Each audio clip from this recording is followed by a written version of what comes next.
പ്രിയപ്പെട്ട വിദ്യാർത്ഥികളെ, നമ്മളിന്ന് ഡിസ്കസ് ചെയ്യുന്നത് ചാപ്റ്റർ 24 24ാമത്തെ ചാപ്റ്ററാണ്.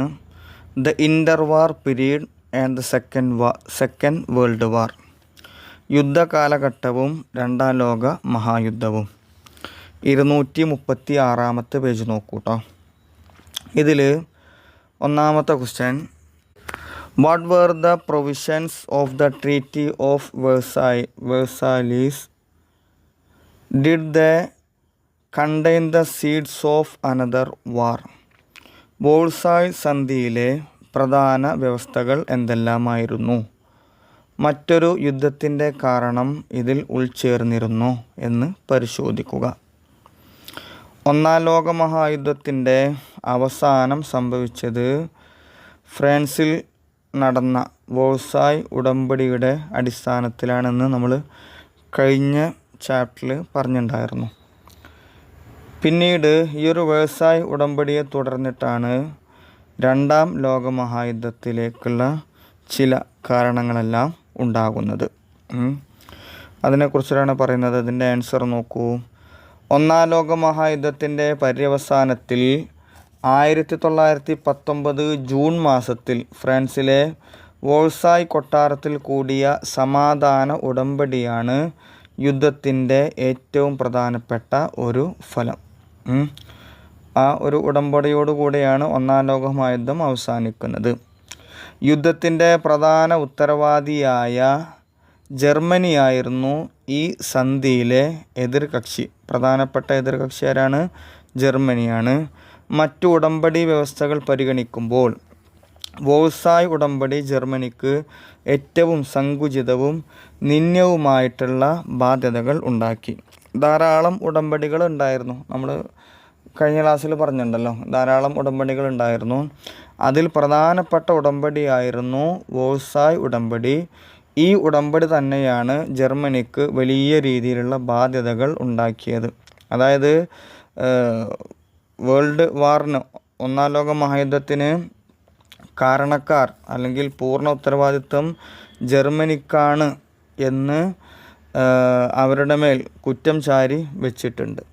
അപ്പോൾ അതിൻ്റെ മുഴുവൻ ചെലവും വഹിക്കേണ്ട അവസ്ഥ ജർമ്മനിക്ക് ഉണ്ടായി. അതുകൊണ്ടാണ് ഈ യുദ്ധത്തിൻ്റെ പ്രധാനപ്പെട്ട ഉത്തരവാദി ജർമ്മനിയാണ് എന്ന് പറയാനുള്ള കാരണം.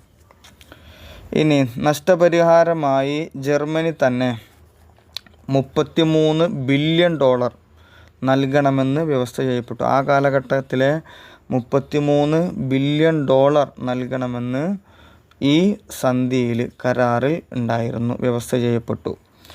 മാത്രമല്ല, ഇതുകൂടാതെ ജർമ്മനി കൈവശപ്പെടുത്തിയിരുന്ന അൽസൈസ് ലൊറൈൻ പ്രദേശങ്ങൾ ഫ്രാൻസിന് തിരികെ നൽകുവാനും, ഇതിനൊക്കെ പുറമെ ജർമ്മൻ ആക്രമണങ്ങളാൽ ഫ്രാൻസിനുണ്ടായിട്ടുള്ള നഷ്ടപരിഹാരമായി സാർ എന്ന ജർമ്മൻ കൽക്കരി ഖനി 15 വർഷത്തേക്ക് ഫ്രാൻസിന് വിട്ടുകൊടുക്കുവാനും വ്യവസ്ഥ ഉണ്ടായി. അപ്പോൾ അൽസൈൻ ലൊറൈൻ തുടങ്ങിയ പ്രദേശങ്ങൾ ഫ്രാൻസിന് വിട്ടു നൽകണം. മാത്രമല്ല, ജർമ്മനിയുടെ കീഴിൽ ഉണ്ടായിരുന്ന ഒരു പ്രധാനപ്പെട്ട സാർ എന്ന് പറയുന്ന ജർമ്മൻ കൽക്കരി ഖനി, അത് 15 വർഷം ഫ്രാൻസിന് വിട്ടുകൊടുക്കണം. അപ്പോൾ ആ 15 വർഷം അതിൽ നിന്ന് കൽക്കരി കുഴിച്ചെടുക്കുവാനുള്ള അവകാശം ആർക്ക് ലഭിക്കും? അനുമതി ഫ്രാൻസിന് ലഭിക്കും. അങ്ങനെ ഇതുമായി ബന്ധപ്പെട്ട നഷ്ടങ്ങളെല്ലാം നികത്താം എന്നാണ് വോൾസായ് ഉടമ്പടിയിൽ ഉണ്ടായിരുന്നത്. മാത്രമല്ല, വേറെയുമുണ്ട്. പടിഞ്ഞാറൻ റഷ്യയെ ഉൾപ്പെടുത്തി പോളണ്ട് എന്ന ഒരു പുതിയ രാഷ്ട്രം രൂപീകരിക്കപ്പെട്ടു. റഷ്യയുടെ പടിഞ്ഞാറ് ഭാഗത്തുണ്ടായിരുന്ന പ്രദേശങ്ങൾ ഉൾപ്പെടുത്തിക്കൊണ്ടാണ് പോളണ്ട് എന്ന് പറയുന്ന പുതിയ രാഷ്ട്രം രൂപീകരിച്ചു. ജർമ്മൻ ഏകീകരണ കാലഘട്ടത്തിൽ ചാൻസലർ ബിസ്മാർക്ക് പിടിച്ചെടുത്ത ഡാനിഷ് പ്രദേശങ്ങളായിട്ടിരുന്ന ഷെൽസ്വിങ്, ഹോൾസ്റ്റൈൻ പ്രദേശങ്ങൾ ഡെൻമാർക്കിന് തന്നെ തിരികെ നൽകുവാനും ജർമ്മനി നിർബന്ധിതരായി. അപ്പോൾ ഡാനിഷ് പ്രദേശങ്ങളായിട്ടുണ്ടായിരുന്ന ഷെൽസ്വിങ്, അതുപോലെ തന്നെ ഹോൾസ്റ്റൈൻ തുടങ്ങിയ പ്രദേശങ്ങളൊക്കെ ജർമ്മനി ഡെൻമാർക്കിന് തന്നെ തിരികെ നൽകേണ്ടി വന്നു. ജർമ്മൻ കോളനികൾ, യുദ്ധക്കപ്പലുകൾ, യുദ്ധവിമാനങ്ങൾ തുടങ്ങിയവ വിജയികൾക്കിടയിൽ വീതിക്കപ്പെട്ടു. അതായത് ജർമ്മനി കീഴടക്കി വച്ചിരുന്ന പ്രദേശങ്ങൾ, അതായത് അവരുടെ കോളനി ആയിട്ടുള്ള രാജ്യങ്ങൾ, അത് സഖ്യകക്ഷികളായിട്ടുള്ള വിജയികൾ വീതിച്ചെടുത്തു. അതുപോലെ തന്നെ ജർമ്മനിയുടെ യുദ്ധക്കപ്പലുകൾ, യുദ്ധവിമാനങ്ങൾ, അവയൊക്കെ വിജയിച്ച രാജ്യങ്ങൾ, ഫ്രാൻസ് ഉൾപ്പെടെയുള്ള, ഇറ്റലി ഉൾപ്പെടെയുള്ള രാജ്യങ്ങൾ എന്ത് ചെയ്തു? വീതിച്ചെടുക്കുകയാണ് ചെയ്തത്.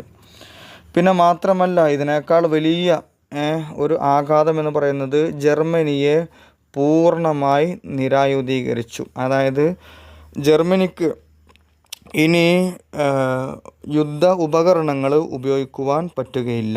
അതായത് വളരെ എണ്ണം കുറഞ്ഞ ആയുധങ്ങൾ മാത്രമേ അവരുടെ കൈവശം ഉണ്ടായിരുന്നുള്ളൂ. ബാക്കിയെല്ലാം മറ്റുള്ള രാജ്യക്കാർക്ക് വീതിച്ചു കൊടുക്കേണ്ടി വന്നു. മാത്രമല്ല,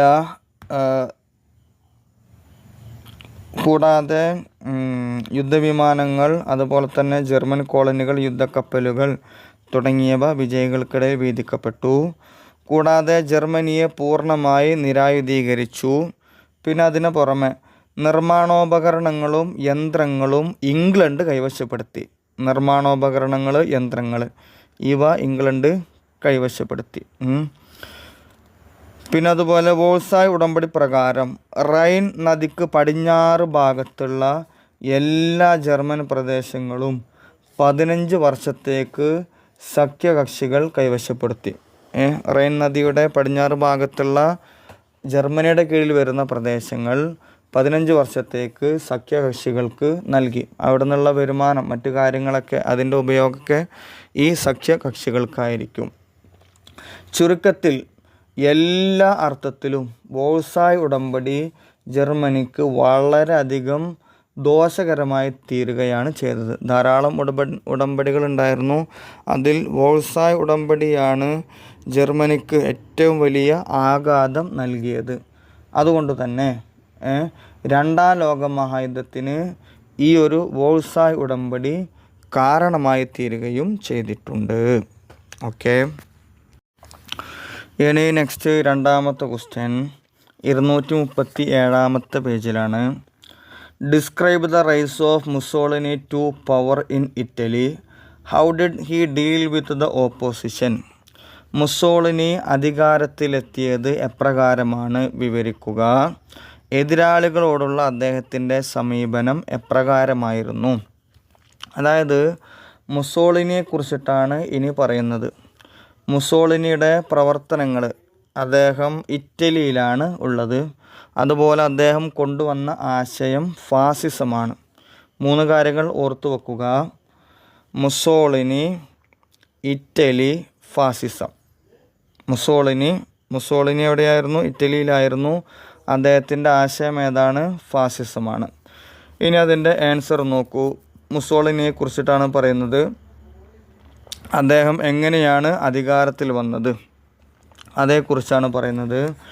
1919 പാരീസ് സമാധാന ഉടമ്പടിയിൽ നിന്നും ഉളവായ നിരാശാബോധമായിരുന്നു ഇറ്റലിയെ ഫാസിസത്തിലേക്ക് നയിച്ചത്. ഇപ്പോൾ 1919 നമ്മുടെ വേഴ്സായ് ഉടമ്പടിയെക്കുറിച്ച് നമ്മൾ പറഞ്ഞിരുന്നല്ലോ. ജർമ്മനി അത്രത്തോളം ബാധിതയാക്കപ്പെട്ടതുപോലെ തന്നെ ഇറ്റലിയും വലിയ ലാഭമൊന്നും ആർക്ക് ലഭിച്ചില്ല? ഇറ്റലിക്ക് ലഭിച്ചില്ല. അതുകൊണ്ടാണ് ഇറ്റലി ഫാസിസത്തിലേക്ക് പോകുവാനുള്ള പ്രധാനപ്പെട്ട കാരണം. അതായത് യുദ്ധത്തിൽ 7 ലക്ഷത്തോളം ഇറ്റാലിയൻ സൈനികർ കൊല്ലപ്പെട്ടിരുന്നു. 7 ലക്ഷം സൈനികർ യുദ്ധത്തിൽ കൊല്ലപ്പെട്ടിട്ടുണ്ട്. പിന്നെ ഇതിൻ്റെ പുറമെ ഇറ്റലിയുടെ സാമ്പത്തിക അടിത്തറ ഇളകി. അതായത് സാമ്പത്തികമായിട്ട് വലിയ പരാജയത്തിലേക്ക് ഇറ്റലി പോയിട്ടുണ്ട്. എന്നാൽ ഇറ്റലിക്ക് ഈ യുദ്ധത്തിലേറ്റ നഷ്ടങ്ങൾക്ക് യാതൊരു നഷ്ടപരിഹാരവും ഇറ്റലിക്ക് ലഭിച്ചില്ല. മാത്രമല്ല, ഈ ഒരു സാഹചര്യത്തിൽ ഇറ്റാലിയൻ സോഷ്യലിസ്റ്റ് പ്രസ്ഥാനങ്ങൾ ഉടലെടുക്കുകയും ചെയ്തു. ഈ ഒരു കലുഷിതമായ അന്തരീക്ഷത്തിലാണ് ഇറ്റാലിയൻ സോഷ്യലിസ്റ്റ് പ്രസ്ഥാനം ഉടലെടുത്തത്. ഇവർ പല രീതിയിലുള്ള ലഹളകൾ നടത്തുകയും അധികാരം പിടിച്ചെടുക്കുവാനുള്ള ശ്രമങ്ങൾ നടത്തുകയും ചെയ്തു. ഇങ്ങനെ ഈയൊരു ഇറ്റാലിയൻ പ്രസ്ഥാനത്തിന് എതിരായിക്കൊണ്ട് പ്രഭുക്കന്മാരും മുതലാളി വർഗവും എല്ലാവിധ സഹായങ്ങളും ഫാസിസ്റ്റ് പ്രസ്ഥാനത്തിന് വേണ്ടിയിട്ട് വാഗ്ദാനം ചെയ്തു. അതായത് ഈ മുസോളിനി അദ്ദേഹം ഫാസിസ്റ്റ് പ്രസ്ഥാനമാണ് കൊണ്ടുവരുന്നത്. അതുകൊണ്ട് അധികാരം പിടിച്ചെടുക്കുവാൻ വേണ്ടിയിട്ട് അവിടെ ഉണ്ടായിരുന്ന പ്രഭുക്കന്മാരായിട്ടുള്ള ആളുകൾ, മുതലാളി വർഗത്തിൽപ്പെട്ട ആളുകൾ, ഇവർ ആവശ്യമായിട്ടുള്ള സഹായങ്ങളെല്ലാം വാഗ്ദാനം ചെയ്തു. അങ്ങനെയാണ് ബെനിറ്റോ മുസോളിനിയുടെ നേതൃത്വത്തിൽ ഈ ഒരു പ്രസ്ഥാനം വരേണ്യവർഗത്തിൻ്റെ അനുഗ്രഹാശിസ്തുകളോടെ സോഷ്യലിസ്റ്റ് പ്രസ്ഥാനങ്ങളെ അടിച്ചമർത്തിയത്. അതായത് നിലവിൽ ഈ കാലഘട്ടങ്ങളിൽ സോഷ്യലിസ്റ്റ് പ്രസ്ഥാനമാണ് അധികാരം നടത്തിയിരുന്നത്. അവരെ അടിച്ചമർത്തി പരാജയപ്പെടുത്തി അധികാരത്തിൽ വരുവാനാണ് മുസോളിനി ശ്രമിച്ചിരുന്നത്. ഇതിന് ആരുടെ സപ്പോർട്ടുണ്ടായിരുന്നു? അവിടെയുള്ള പ്രഭുക്കന്മാരുടെയും മുതലാളി വർഗത്തിൻ്റെയും സപ്പോർട്ട് മുസോളിനിക്ക് ലഭിച്ചിരുന്നു. ഫാസിസ്റ്റ് പ്രസ്ഥാനത്തിൻ്റെ ഉപജ്ഞാതാവായ ബെനിറ്റോ മുസോളിനി ആദ്യ കാലഘട്ടങ്ങളിൽ അദ്ദേഹം ഒരു സോഷ്യലിസ്റ്റായിരുന്നു. അദ്ദേഹത്തിൻ്റെ ഒരു ചരിത്രം പറയാണ്. ഫാസിസ്റ്റ് പ്രസ്ഥാനത്തിൻ്റെ നേതാവ് ആകുന്നതിന് മുമ്പ് അദ്ദേഹം സോഷ്യലിസ്റ്റ് പ്രസ്ഥാനത്തിൻ്റെ നേതാവായിരുന്നു. ഇറ്റാലിയൻ സോഷ്യലിസ്റ്റ് പാർട്ടിയുടെ മുഖപത്രമായിരുന്ന അവന്തിയുടെ പത്രാധിപനായിരുന്നു മുസോളിനി. ഇറ്റലി ഒന്നാം ലോക മഹായുദ്ധത്തിൽ ചേരണമെന്ന് അദ്ദേഹം മുസോളിനി ശക്തമായി വാദിച്ചിരുന്നു. തുടർന്ന് യുദ്ധത്തിൽ സേവനമനുഷ്ഠിച്ച അദ്ദേഹം യുദ്ധാനന്തരം സോഷ്യലിസ്റ്റ് പാർട്ടി വിടുകയും അദ്ദേഹം ഫാസിസ്റ്റ് പാർട്ടി രൂപീകരിക്കുകയുമാണ് ചെയ്തത്. അപ്പോൾ ഒന്നാം ലോക മഹായുദ്ധത്തിൽ പങ്കെടുത്ത വ്യക്തിയാണ് മുസോളിനി.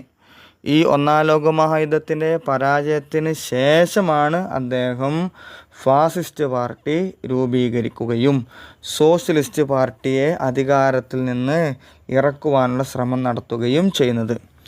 ഇതിനു വേണ്ടിയിട്ട് അദ്ദേഹം ഇറ്റാലിയൻ കമ്മ്യൂണിസ്റ്റ് പാർട്ടിക്കെതിരെ കറുത്ത കുപ്പായക്കാർ എന്ന സംഘവുമായി ഭീകര ആക്രമണങ്ങൾ അദ്ദേഹം അഴിച്ചുവിട്ടു. അപ്പോൾ അദ്ദേഹം ഒരു സൈന്യത്തെ തയ്യാറാക്കണം. അതറിയപ്പെട്ടിരുന്നത് എങ്ങനെയായിരുന്നു? കറുത്ത കുപ്പായക്കാർ, ബ്ലാക്ക് ഷർട്ട്സ്, കറുത്ത കുപ്പായക്കാർ എന്ന് പറയുന്ന ഒരു വിഭാഗവും ചേർന്നുകൊണ്ട് കമ്മ്യൂണിസ്റ്റ് പാർട്ടിക്കെതിരായിട്ടുള്ള ഭീകരാക്രമണങ്ങൾ അദ്ദേഹം നടത്തി. അങ്ങനെ 1921 പൊതു തിരഞ്ഞെടുപ്പിൽ മുസോളിനി മുതലാളി വർഗത്തിൻ്റെ സഹായത്തോടു കൂടി 35 സീറ്റുകൾ നേടിയെടുത്തു. നേരത്തെ പ്രഭുക്കന്മാരുടെയും അവിടെയുള്ള മുതലാളിത്ത വർഗത്തിൻ്റെയും സപ്പോർട്ടിങ് ആർക്കുണ്ട്? മുസോളിനിക്കുണ്ട്. അത് മുന്നിൽ കണ്ടുകൊണ്ട് തന്നെ അവരുടെ സഹായത്തോടു കൂടെ ഇറ്റലിയിൽ നടന്ന 1921 പൊതു തിരഞ്ഞെടുപ്പിൽ അദ്ദേഹം 35 സീറ്റുകൾ നേടി. ഇങ്ങനെ ഇറ്റലിയിൽ ഒരു രാഷ്ട്രീയ അനിശ്ചിതത്വം നിൽക്കുന്ന ഈ ഒരു കാലഘട്ടത്തിൽ അല്ലെങ്കിൽ ഈ ഒരു സാഹചര്യത്തിൽ 40,000-ലധികം വരുന്ന അനുയായികളുമായിട്ട് മുസോളിനി റോമിലേക്ക് മാർച്ച് ചെയ്തു. ഇറ്റലിയിലെ പ്രധാനപ്പെട്ട നഗരമാണ് റോമിലേക്ക് മാർച്ച് ചെയ്തു. ഇത് കണ്ടു ഭയന്ന ഇമ്മാനുവൽ മൂന്നാമൻ രാജാവ് മുസോളിനിയെ 1922 ഒക്ടോബർ 30 പ്രധാനമന്ത്രിയായി നിയമിച്ചു. അപ്പോൾ 1921 നടന്ന തെരഞ്ഞെടുപ്പിന് ശേഷം 1922 മുസോളിനിയെ പ്രധാനമന്ത്രിയായിട്ട് ഇമ്മാനുവൽ മൂന്നാമൻ രാജാവ് നിയമിക്കുന്നത്. ഇതോടുകൂടെ ആർക്ക് അധികാരം ലഭിച്ചു? മുസോളിനിക്ക് അധികാരം ലഭിച്ചു.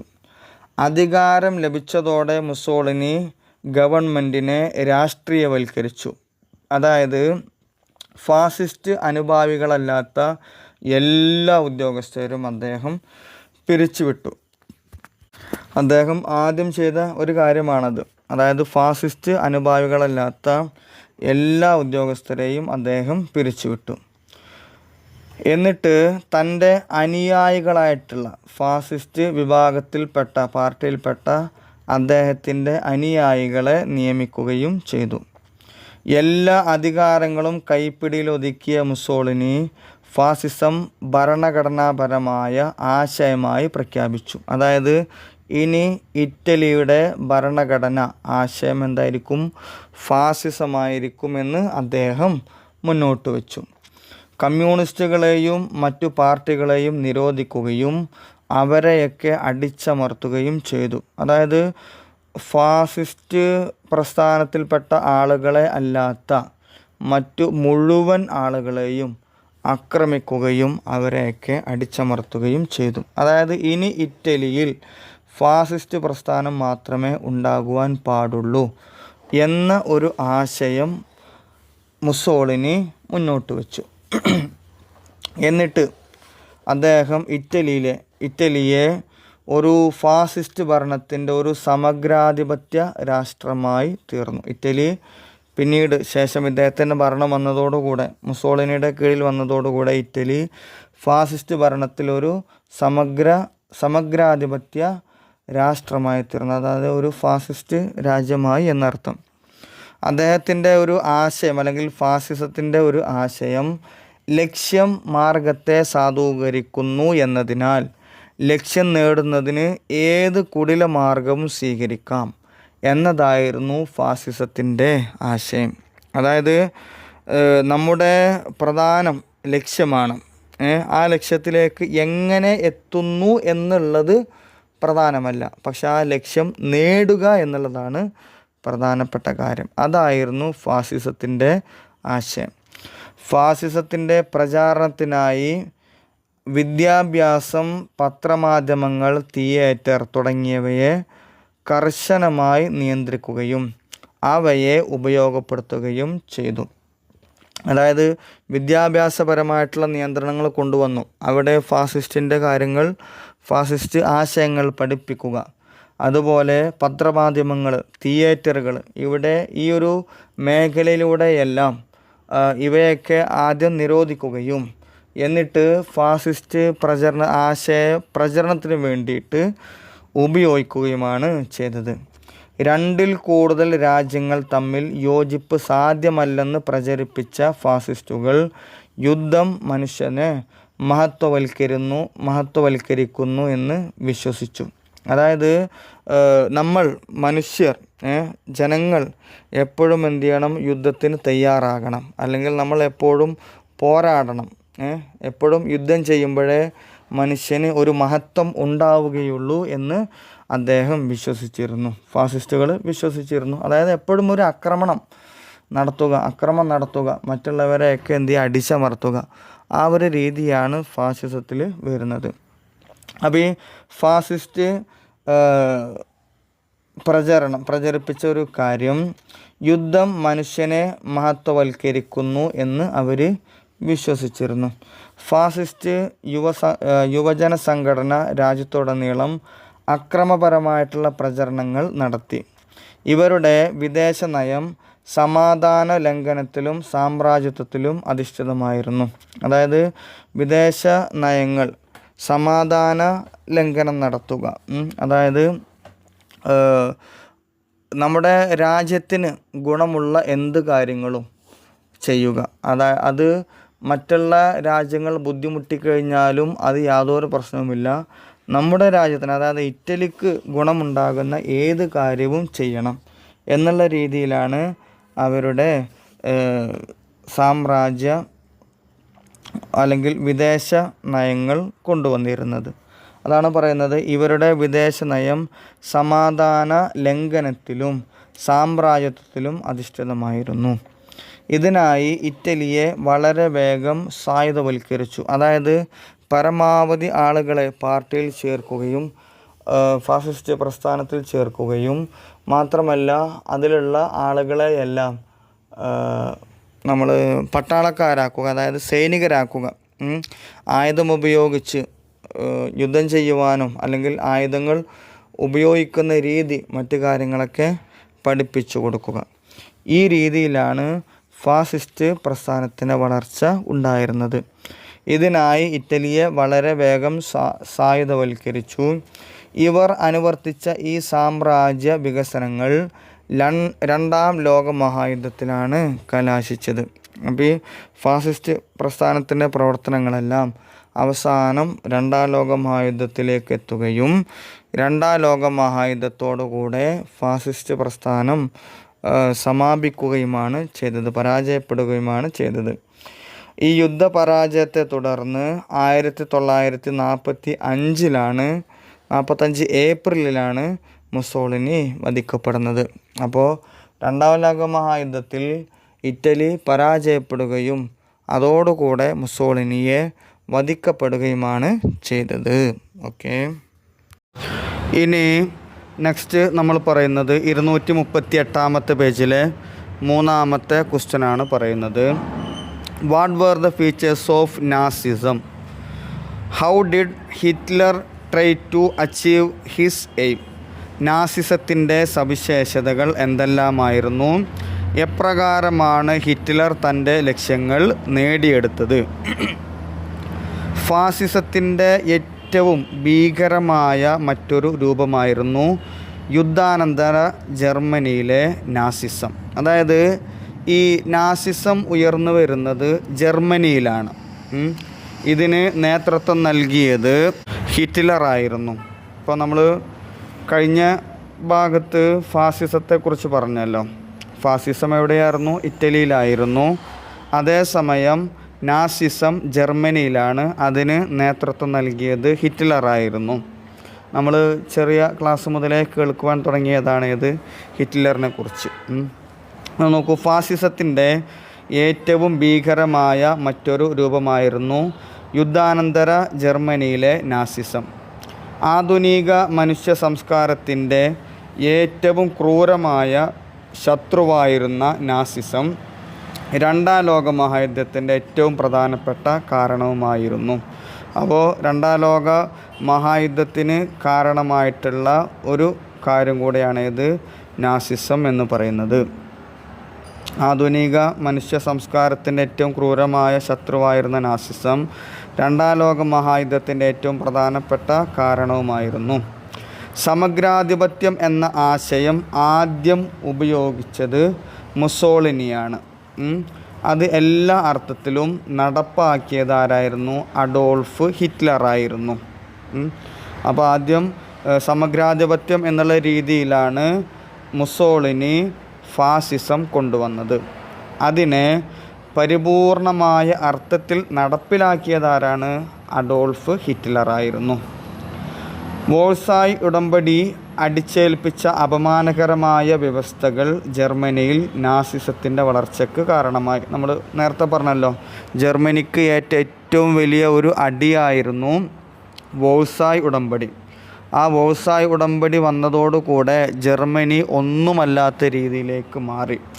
അതുകൊണ്ട് തന്നെ ജർമ്മനിയിലെ നാസിസത്തിൻ്റെ വളർച്ചയ്ക്ക് പ്രധാനപ്പെട്ട ഒരു കാരണമായിട്ട് വേഴ്സായ് ഉടമ്പടി മാറി. യുദ്ധാനന്തരം ജർമ്മനിയിൽ അധികാരത്തിൽ വന്ന വെയ്മർ റിപ്പബ്ലിക്ക് ജർമ്മനിയിലെ സാമ്പത്തിക പ്രതിസന്ധി പരിഹരിക്കുവാൻ അപര്യാപ്തമായിരുന്നു. അപ്പോൾ ഈ യുദ്ധത്തിന് ശേഷം, ഒന്നാം ലോക മഹായുദ്ധത്തിന് ശേഷം ജർമ്മനിയിൽ അധികാരത്തിൽ വന്നത് വെയ്മർ റിപ്പബ്ലിക്ക് എന്ന് പറയുന്ന ഒരു പ്രസ്ഥാനമായിരുന്നു. അത് ജർമ്മനിയിലെ സാമ്പത്തിക പ്രതിസന്ധി പരിഹരിക്കുവാൻ അപര്യാപ്തമായിരുന്നു. അവരെ കൊണ്ട് സാധിച്ചില്ല എന്നർത്ഥം.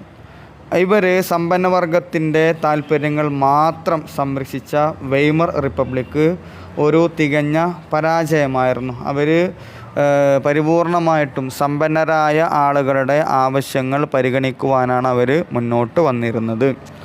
അതുകൊണ്ട് തന്നെ അവർ ഭരണകാര്യങ്ങളിൽ വളരെയധികം പരാജയമായിരുന്നു. ഇതുതന്നെ നാസിസത്തിൻ്റെ വളർച്ചയ്ക്ക് ഒരു സഹായമാവുകയും ചെയ്തു. National socialist German workers party എന്ന ചുരുക്കപ്പേരിൽ അറിയപ്പെടുന്ന നാസി പാർട്ടിക്ക് 1921 അഡോൾഫ് ഹിറ്റ്ലർ ആയിരുന്നു രൂപം കൊടുത്തത്. അപ്പോൾ 1921 Adolf Hitler national socialist German workers party എന്ന ചുരുക്കപ്പേരിൽ അറിയപ്പെടുന്ന നാസി പാർട്ടിക്ക് അഡോൾഫ് ഹിറ്റ്ലർ രൂപം നൽകി. മുസോളിനിയെ പോലെ തന്നെ ഒന്നാം ലോക മഹായുദ്ധത്തിൽ ഒരു സൈനികനായിരുന്നു ആരും? അഡോൾഫ് ഹിറ്റ്ലറും. അപ്പോൾ അഡോൾഫ് ഹിറ്റ്ലറും ഒരു സൈനികനാണ്. ഹിറ്റ്ലർക്ക് 1923 റിപ്പബ്ലിക്കൻ ഭരണകൂടത്തിനെതിരെ നടത്തിയ വിപ്ലവ ശ്രമം പരാജയപ്പെട്ടതിനെ തുടർന്ന് 1 വർഷത്തോളം അദ്ദേഹം ജയിലിൽ കഴിയേണ്ടതായി വന്നിട്ടുണ്ട്. ഈ കാലഘട്ടത്തിലാണ് അദ്ദേഹം മെയിൻ കാഫ് എന്ന അദ്ദേഹത്തിൻ്റെ ആത്മകഥ എഴുതിയത്. അപ്പോൾ ഹിറ്റ്ലറുടെ ആത്മകഥയുടെ പേരെന്താണ്? മെയിൻ കാഫ് എന്നാണ് അദ്ദേഹത്തിൻ്റെ ആത്മകഥയുടെ പേര്.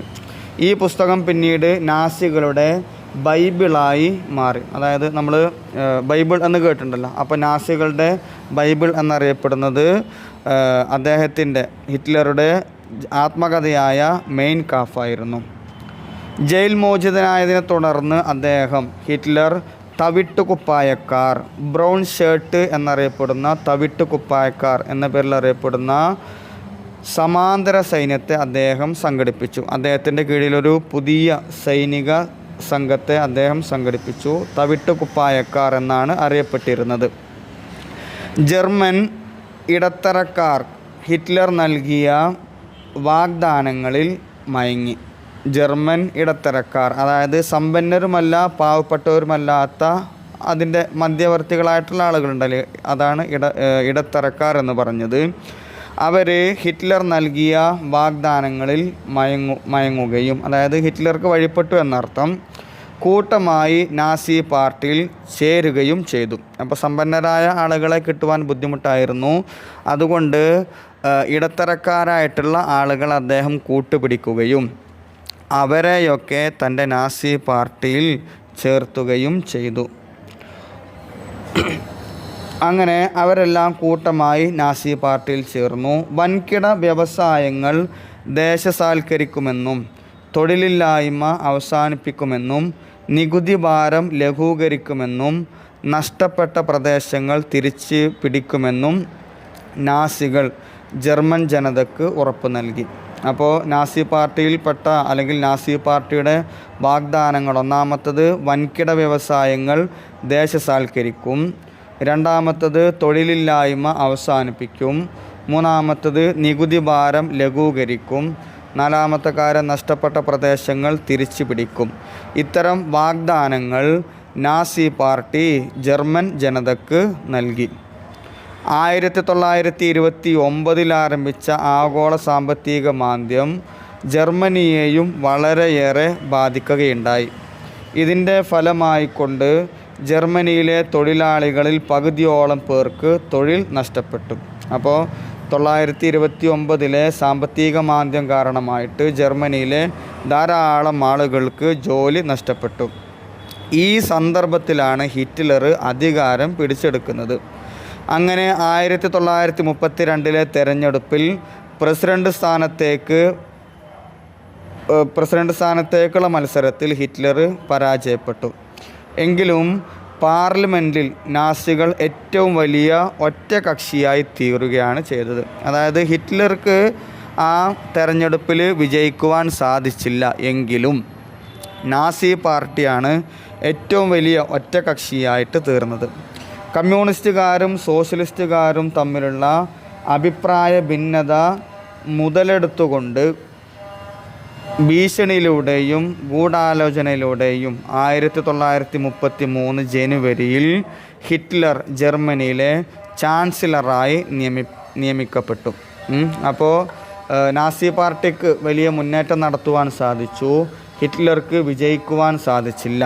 അതുകൊണ്ട് തന്നെ ഇംഗ്ലണ്ടിൽ ഈ സമയത്ത് കമ്മ്യൂണിസ്റ്റുകാരും സോഷ്യലിസ്റ്റുകാരും തമ്മിൽ വലിയ അഭിപ്രായ ഭിന്നതയുണ്ടാവുകയും ഇത് മുതലെടുത്തുകൊണ്ട് ഹിറ്റ്ലർ ഭീഷണിപ്പെടുത്തുകയും ഗൂഢാലോചന നടത്തുകയും അതിൻ്റെ അടിസ്ഥാനത്തിൽ ഹിറ്റ്ലർ ജർമ്മനിയിലെ ചാൻസലറായി നിയമിക്കപ്പെടുകയാണ് ചെയ്തത്.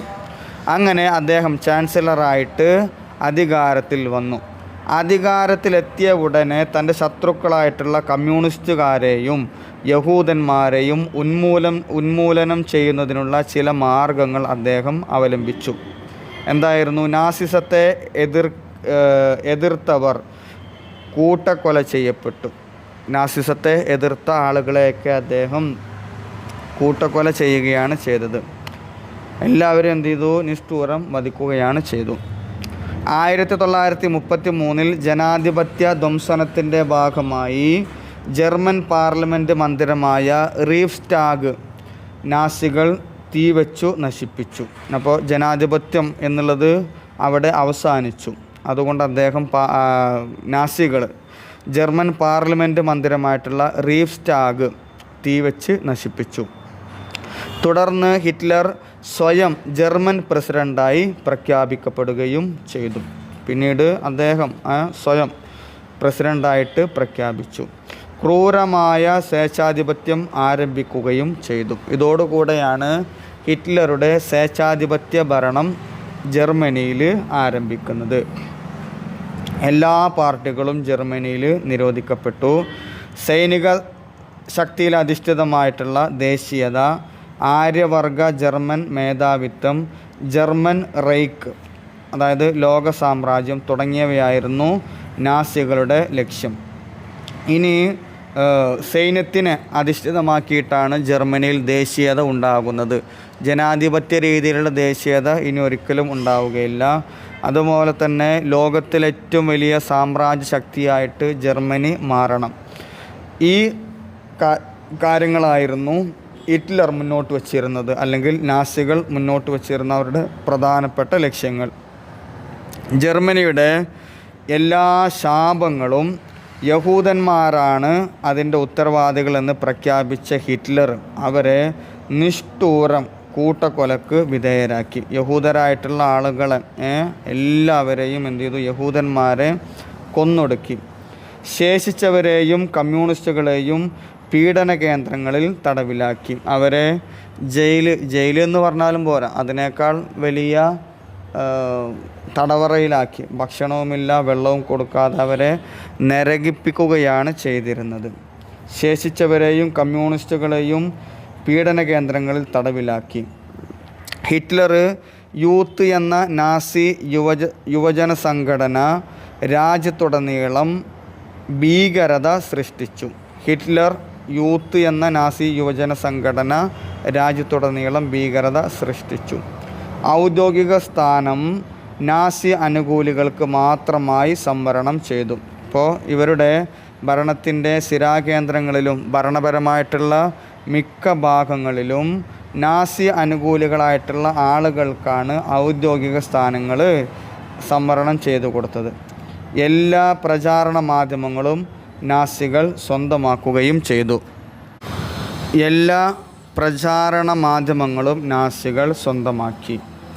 എന്നിട്ട് നുണപ്രചാരണത്തിലൂടെ തങ്ങൾക്ക് അനുകൂല വികാരം ജനങ്ങളിൽ വളർത്തിയെടുക്കുവാൻ വേണ്ടി ഗീബൽസിനെ ചുമതലപ്പെടുത്തി. അതായത് നമ്മൾ ഗീബൽസ് തന്ത്രം എന്ന് പറയാമല്ലോ. ഒരു നുണ ആവർത്തിച്ച് പറഞ്ഞു കഴിഞ്ഞാൽ അത് സത്യമാകും എന്നുള്ള ആ ഒരു സിദ്ധാന്തമാണ്. ഇതാര് കൊണ്ടുവന്നതാണ്? ഹിറ്റ്ലർ കൊണ്ടുവന്നതായിരുന്നു ഗീബൽസൻ തന്ത്രങ്ങൾ. നുണപ്രചാരണത്തിലൂടെ തങ്ങൾക്ക് അനുകൂല വികാരം ജനങ്ങളിൽ വളർത്തിയെടുക്കുവാൻ വേണ്ടി ഗീബൽസിനെ ചുമതലപ്പെടുത്തി. എതിരാളികളെ അമർച്ച ചെയ്യുവാൻ വേണ്ടി ഗോറിങ്ങിനെയും ഏർപ്പെടുത്തി.